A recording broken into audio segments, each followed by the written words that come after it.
அப்படின்னா என்னுடைய மகளுக்கு திரும்பவும் உயிர் வராதா? விதி இருந்தா திரும்பவும் உயிரோட வருவா. ஆதி பரம்பொருளே, நீங்க என்ன சொல்றீங்க? ஆமா, எள்ளும் தண்ணியும் தெளிச்ச பின்னாடியும் உன் மகளுக்கு உயிர் எழுணுங்கிற விதி இருக்கு.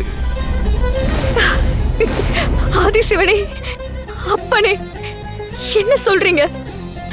நீங்க சொல்றது உண்மையா?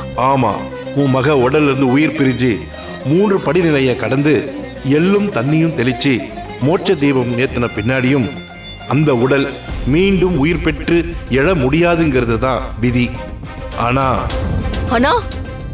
அந்த உடல்ல இன்னொரு ஆன்மா கரு கொண்டு இருக்கிறதால அந்த ஆன்மாவோட விதிப்படி சாம்பலான உடலையும் மோட்சமடைந்த உயிரையும் அவளுக்கு திரும்ப தர முடியும். இதுவும் இயற்கையோட விதிதான். அப்படியா?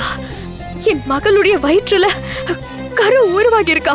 ஆமாம், அந்த சிசுவுக்கான விதிப்படி உன் மகளுக்கு திரும்பவும் உயிர் கிடைக்கும். அதுக்கு நீ சில சம்பிரதாயங்களை செஞ்சு ஆகணும்.